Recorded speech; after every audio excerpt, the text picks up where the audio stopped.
என் பேர் டாக்டர் ஹரிஹரன். நான் இங்கே கற்பகம் மெடிக்கல் காலேஜில் அசிஸ்டன்ட் ப்ரொஃபஸராக வேலை பார்க்குறேங்க. ஈவினிங்கில் ஒரு டயபெட்டாலஜி கிளினிக் அண்ட் ஜென்ரல் ப்ராக்டிஸ் இங்கே ரன் பண்ணிட்டு இருக்கேன் ஈச்சனாரியில். ஏன் எப்படி டயாபெட்டிஸ் ஆரம்பிச்சது? எப்படி ஆரம்பிச்சதுன்னா தெரியல. லைக் ஸ்ட்ரெஸ்ஸாக இருக்கலாம்னு ஒரு ஃபீல். அவ்வளோ. எத்தனை வயசில் சார்? 40ல் டாக்டர் கிட்ட போனீங்க? ஆமாம். என்ன எவ்வளோ பிளட் சுகர் இருந்ததுங்க? இனிஷியலாக 300 மேலே இருந்தது. இப்போ எத்தனை விதமான டேப்லெட் எடுத்துட்டு இருக்கீங்க? இப்போ 2 விதமான டேப்லெட் எடுத்து. டேப்லெட். இப்போ உங்களுக்கு ஒரு கேள்வி கேட்குறேன், அந்த டேப்லெட் பெயர் என்ன? ஜால்ரா 50/500 ஒன்று, இன்னொன்று ஓக்லி டேஸ் 0.2 mg. ஜால்ரா 50/500ல என்ன மருந்து இருக்குங்க? மெட்ஃபார்மின் ஒன்று இருக்கு. அப்புறம் ஐ டோன்ட் நோ. ஓக்லி டேஸ்ல என்ன மருந்து? வேரியஸ் ஃபார்ம்ஸ் ஆஃப் மெட்ஃபார்மின் நினைக்கிறேன். டயபெட்டிஸ் இல்லைங்களா மேடம்? என்ன ட்ரக்ஸ் சாப்பிடுங்க? ரிகமெண்டட். அதுல என்ன இருக்கு? இதுதான் இன்றைய நிலைமை. இவ்வளவு மெத்த படித்தவர்கள், தயவு செஞ்சு கோச்சிக்காதீங்க, ரைட்டுங்களா? இவ்வளவு மெத்த படித்தவர்களுக்கு ஏன் அவங்க மருந்து பெயர் தெரியவில்லை? ஜால்ரா அப்படிங்கிற மாத்திரை பேர் தெரியுது, ஆனா உள்ள இருக்கிற மருந்து பேர் தெரியல. ஏன்? ஏன்னா நம்ம டாக்டர்களை கடவுளா நம்புறோம். அவர் நம்மளுக்கு கரெக்டான மருந்தை தான் கொடுப்பாரு, கரெக்டான டயட்டை தான் கொடுப்பாரு. நாங்க ஆணித்தரமா நம்ம 100% நம்பி அவர் என்ன மருந்து கொடுக்குறாரு அதை நம்ம சாப்பிடுறோம். எவ்வளவு வருஷமா சார்? பிறக்கும் 6 மாதம் வரை பிறந்த பின் தாய்ப்பால் மட்டும் சாப்பிடுறோங்க. தாய்ப்பால்ல எனஃப் ஃபேட் இருக்கு, அந்த கொழுப்பு இருக்கும்போது நம்ம கீட்டோசிஸ் ஸ்டேஜ்லயே தான் இருக்கும். நம்ம அது பாலியோ டயட்டே தான். பாலியோவோட அட்வான்ஸ்ட் கீட்டோஜெனிக் டயட்ல தான் அந்த குழந்தை இருக்கிறது. 6 மாதத்திற்கு பிறகு நம்ம என்ன செய்கிறோம்? வாழைப்பழம் ஊட்டி விடு, ஸ்ட்ராபெரி ஆரம்பி, வேக வச்ச பொட்டேட்டோ ஊட்டி விடு. என்னைக்காவது முட்டையை வேக வச்சு ஊட்டி விடணும் 6 மாசத்துக்கு அப்புறம் நம்மளுக்கு தோணி இருக்கா? அவனுக்கு நான்வெஜ் சூப் கொடுக்கணும்னு தோணி இருக்கா? கிடையாது. இந்த மாதிரி அவனுக்கு ஃபுல் கார்பு உணவுகள், கார்போஹைட்ரேட் என்னப்படும் மாவுச்சத்தை கொடுத்து கொடுத்து கொடுத்து கொடுத்து கொடுத்து அவனை இன்சுலின் ரெசிஸ்டன்ட் ஆக்கிடுறோம். இன்சுலின் ரெசிஸ்டன்ஸ்னா என்ன? உங்களுக்கு கார்பு உள்ள வந்தா இன்சுலின் ப்ரொடியூஸ் ஆகணுங்க. ஓவரா கார்பு எடுத்தீங்கன்னா ஓவரா இன்சுலின் ப்ரொடியூஸ் ஆகும். அப்ப இன்சுலின் சொல்றத செல்கள் கேட்காது. அதனால வர்றதுதான் ஒபிசிட்டி மற்றும் டயாபெட்டிஸ். நம்ம இங்க என்ன பண்றோம்? அந்த கார்பை அப்படியே நிறுத்திட்டு என்ன கொடுக்கிறோம்? கொழுப்பு. அப்ப தப்பு இல்லையா? கொழுப்பு சாப்பிட்டா கொலஸ்ட்ரால் வராதா? கொழுப்பு எனர்ஜியா கன்வெர்ட் ஆயிடும். கொழுப்பு எனர்ஜியா கன்வெர்ட் ஆயிடும். as simple as that. புரியுதுங்களா? நம்ம சாப்பிடும் அனைத்து கொழுப்பும் எனர்ஜியா கன்வெர்ட் ஆகி நம்ம உடம்புல இருக்கிற அத்தனை கொழுப்பும் எனர்ஜியா கன்வெர்ட் ஆகி நம்ம உடம்புல உள்ள எல்லா கொழுப்பும் எரியும். ஆனா சுகர் லெவலும் ஏறாது, இன்சுலின் லெவலும் ஏறாது. இன்சுலின் லெவல் ஆக்சுவலா குறையுங்க. சோ சுகர் ரெடி ஆயிடும். சரிங்களா? டயாபெட்டிஸ்க்கு இன்னைக்கு காமனா கொடுக்குற 4 மாத்திரையை பத்தி நான் சொல்லி முடிச்சுக்கிறேன்.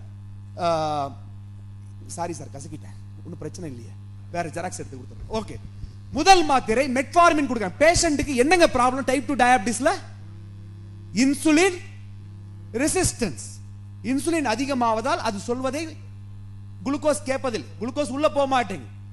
ப்ராப்ளம் என்னங்க? திரும்ப சொல்ல, எல்லாரும் சொல்றீங்களா? Insulin resistance. இன்சுலின் லெவல் எப்படி இருக்கு? அதிகமா தான் இருக்கு. ஏன்னா அதிகமா கார்ப் சாப்பிட்டு இன்சுலின் லெவல் அதிகமா தான் இருக்கு. ஃபர்ஸ்ட் ட்ரீட்மெண்ட் என்ன கொடுக்குறாங்க? மெட்ஃபார்மின். அது ஒண்ணுதான் அந்த டயாபெட்டாலஜிஸ்ட் கரெக்டா பண்ற ஒரே விஷயம். மெட்ஃபார்மின் இன்சுலின் ரெசிஸ்டன்ஸை ஓரளவுக்கு குறைக்கிறது. ஆனா அதை குறைச்சதுக்கு அப்புறம் நம்ம ஒழுங்கா கொழுப்புணவு எடுத்துக்கிட்டு இருந்தோம்னா சுகர் இல்லாமலே போயிடும். நம்ம திரும்ப என்ன பண்றோம்?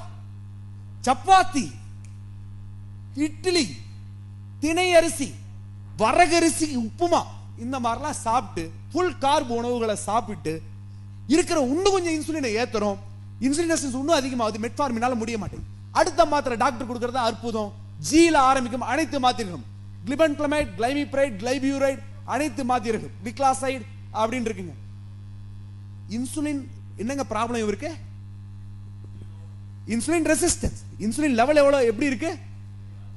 அவருக்கு கொடுக்கப்படும் கிளைமிப்ரைட் எனும் மாத்திரை, அதாவது ஜீல ஆரம்பிக்கிற அனைத்து மாத்திரைகளும் அவருடைய கணையத்தை பிழிந்து இன்னும் இன்சுலினா வெளில தள்ளுதுங்க. அப்ப இன்சுலின் லெவல் எவ்வளவு இருக்கு? இன்னும் அதிகமா இருக்கு. ரெசிஸ்டன்ஸ் என்ன ஆகும்?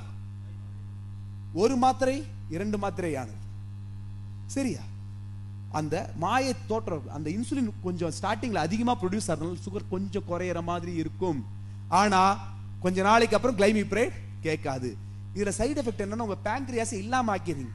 Type 2 type 1 ஆக்கிடுறீங்க. நீங்க டைப் 2 வரை insulin resistance, type 1 pancreatic problem, type 2 type 1 ஆக்கிட்டு இருக்காரு நீங்க. மூணாவது மாத்திரை கொடுக்குறாங்க, இதுல சரியாகல. சிட்டாகிளிப்டின், விட்டாகிளிப்டின், சாக்ஸாகிளிப்டின். இப்ப புதுசா ஒரு காமெடி டெனாலிகிளிப்டின். அதுக்கு தென்னாலிலாம் பேர் வச்சிருக்கேன். டேய் ஏன்டா உயிரை வாங்க, நல்ல பேர் நல்லா வைக்க கூடாதா? தென்னாலின்னு ஒரு பேர். அது பேஷண்ட் கொடுத்தாலும் டாக்டர் என்ன டாக்டர் இதை போய் எனக்கு கொடுத்துரு. ஓகே, அந்த மருந்து என்ன செய்கிறது? இன்சுலின் உற்பத்தியை அதிகப்படுத்தி குளுக்ககான் உற்பத்தியை கம்மி பண்ணிக்கிறது. இது தேவையா? ஏதாவது புரியுதா? டாக்டர்களுக்கே ஒன்றும் புரிய மாட்டேங்குது. இருக்கிற இன்சுலின் லெவலை இன்னும் அதிகமாக்குறாங்க. இன்சுலின் ரெசிஸ்டன்ஸ் என்ன ஆகும்? இன்னும் அதிகமாகும். ஏதாவது ஒரு அர்த்தம் இருக்கா அந்த வைத்தியத்துல? ஏன் இதை கொடுக்குறாங்க உங்களுக்கு? ஏன்னா இதான் இருக்கு. நாலாவது வாக்லிபோஸ், அகார்போஸ் எனப்படும் மிக கொடிய மருந்துகள். அது என்ன பண்ணும்? நம்ம சாப்பிட்டு உள்ள கார்போஹைட்ரேட்டை உள்ள போக விடாமல் தடுத்து, நம்ம எவ்வளவு கார்போஹைட்ரேட் சாப்பிடுறோம்? மோர் தென் 200 கிராம்ஸ். அந்த 200 கிராம்ஸ் கார்போஹைட்ரேட் உள்ள போகாம தடுக்குதுங்க, குடல்லே வைக்கிது. என்ன ஆகும்? பல்லுல ஒரு புள்ளி சக்கரை இருந்தா என்ன ஆகும்? பல் சொத்தை வருதா இல்லையா? இந்த 200 கிராம் கார்போஹைட்ரேட் நம்ம பாக்டீரியாவுக்கு மிக அருமையான உணவாகி கேஸ் ப்ளோட்டிங், அப்படியே டாக்டர் முடியல டாக்டர் வயிறுலாம் இப்படி உப்புசமா இருக்கு அந்த மாதிரி கொண்டு வந்துருதுங்க. பிளஸ் இவர் அதோட சேர்த்து இன்சுலின் எடுத்தாருனாக்க ஹைப்போகிளைசிமியா போயிடும், சக்கரை சாப்பிட்டா அது சரியாகாது. அகார்போஸ், வாக்லிபோஸ் சாப்பிடும் நண்பர்கள் மிக மிக மிக ஜாக்கிரதையாக இருக்கணும், எச்சரிக்கை.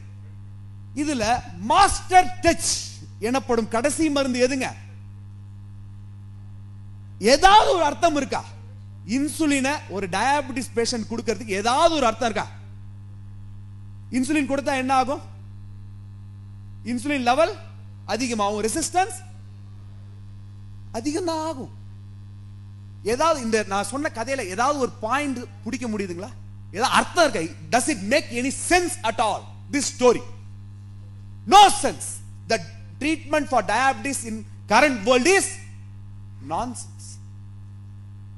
கார்பை நிறுத்துங்க, கார்புக்கு பதிலா கொழுப்பு சாப்பிடுங்க, நல்லா வயிறு ஃபுல் ஆயிரும். கொஞ்சம் கொழுப்பு சாப்பிட்டாலே வயிறு ஃபுல் ஆயிரும். சுகர் ஆட்டோமேட்டிக்கா டவுன் ஆயிரும். சுகர் குறைஞ்சாலே இன்சுலின் குறைஞ்சிரும். இன்சுலின் குறைஞ்சா இன்சுலின் ரெசிஸ்டன்ஸ்.